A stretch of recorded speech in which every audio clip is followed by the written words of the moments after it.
Within the two latest speakers from Sonos, both of them are actually targeting a rather different audience compared to what they have in the previous offerings.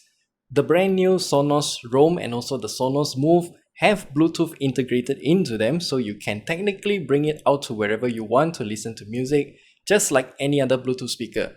But both of these speakers also have Wi-Fi integration, just like their usual speakers that are meant for home usage. So in today's review, we have the Sonos Roam with us, and I've been using it for more than 2 weeks actually. So let me share my experience with you after using it for that long.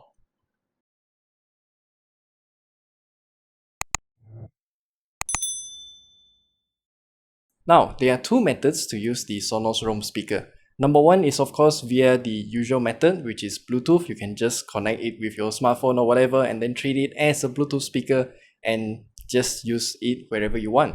And then the second method is to use it like any other Sonos speakers that we've tried previously, like the Sonos one, which we have reviewed last year. So you can check it out at the top right corner there as well. So for my use case, I've actually connected to the Sonos Roam via both of those methods. Number one, via Bluetooth, is because if I bring this outside, as if we can go anywhere anyways, because it's gonna be locked down again. So what that means is that the Sonos Roam will forever be connected to my phone in a way. So what that means is that if I leave the house and then I get out of my Wi-Fi coverage, then it will switch to Bluetooth mode and connect to my phone instantly, and then I can start playing music with my phone. And then if I enter back my Wi-Fi coverage range, then it will automatically switch back to Wi-Fi, but I am technically still playing music via my phone. And once I get home, since I have another Sonos One with me, I can hand over the music from the Sonos Roam to the Sonos One.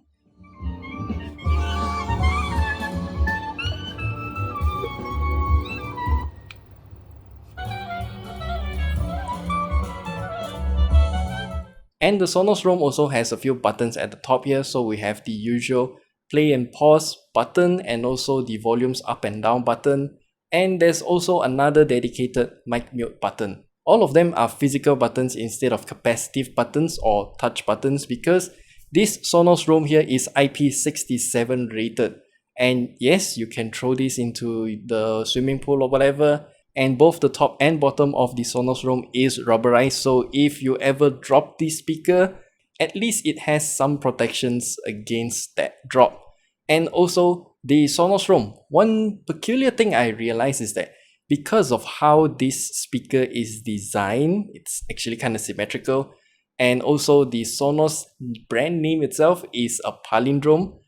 I find myself sometimes putting it this way and sometimes putting it this way. They both look fine to me, but actually if you look at it properly, the rubber feet is only at this side, so this is the correct method to put it down. It's just something that I realized because of how the design is so symmetrical. I just don't really see an obvious way to put it facing up or down. Yeah. But how does the Sonos Roam actually sound though? Well, in my books, I think that the Sonos Roam sounds really good in a way for a Bluetooth speaker of this size, of course, and also it's a bit bassier compared to what I would usually like in my speakers.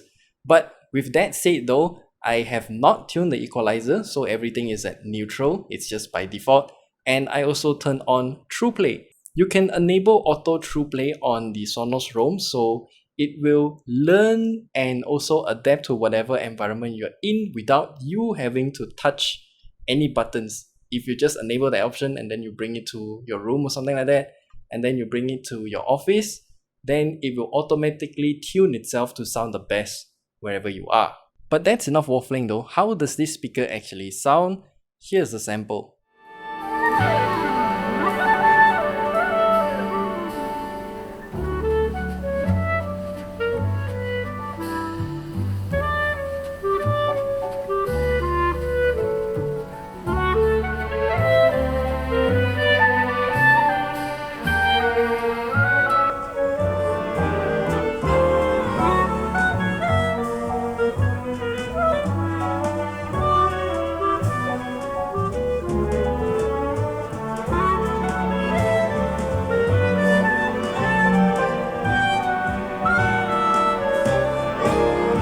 Okay. You hear that? That's all the sound that's coming out of this tiny little speaker here. And also, let's not forget the mic mute button here is because once it is connected to Wi-Fi, because it doesn't work with Bluetooth, you can tell it to do something like this. Turn the lights to blue. Yeah, since I smarted up my room so I can actually use the same integration as the Sonos one with the Sonos Roam as well. Lights.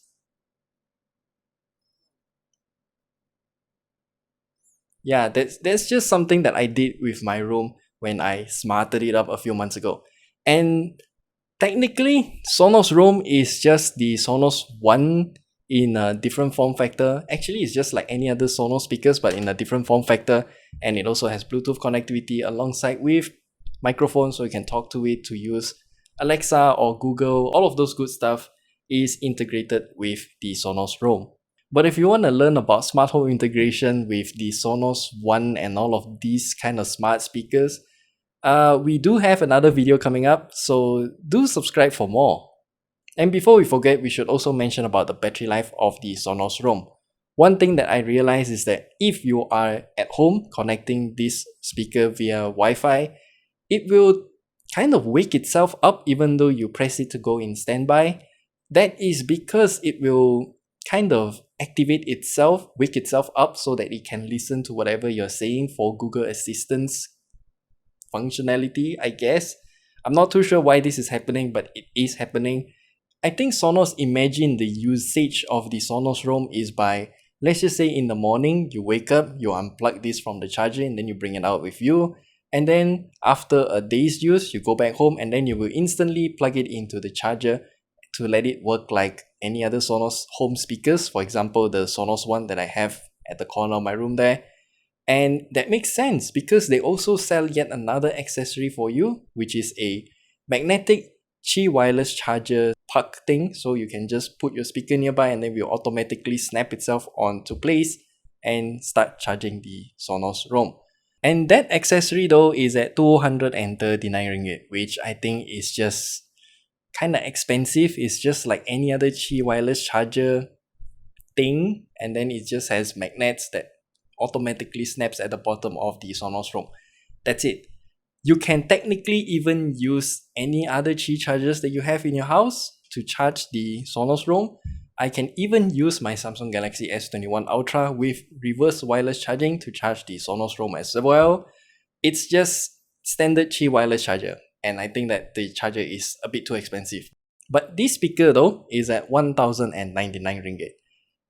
Technically, I would say it's a good deal if you want to experience smart home functionality while you still want a Bluetooth speaker around with you.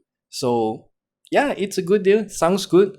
Functionality wise, it's exactly the same like any other Sonos speakers. So you can connect it via DLNA to play your music, Spotify, YouTube Music, Tidal, if I'm not mistaken. All of those services are available. Just connect it to the Sonos Roam. It'll work. And yeah, that's it. That's all we have to share with you about the Sonos Roam. I really like this speaker, and do subscribe if you want to learn more about the smart home integration with all of these smart speakers and whatnot, because that is one video that I want to do since we are going into lockdown once again. And if you have any questions, leave them down in the comment section below. We'll see you guys in the next video.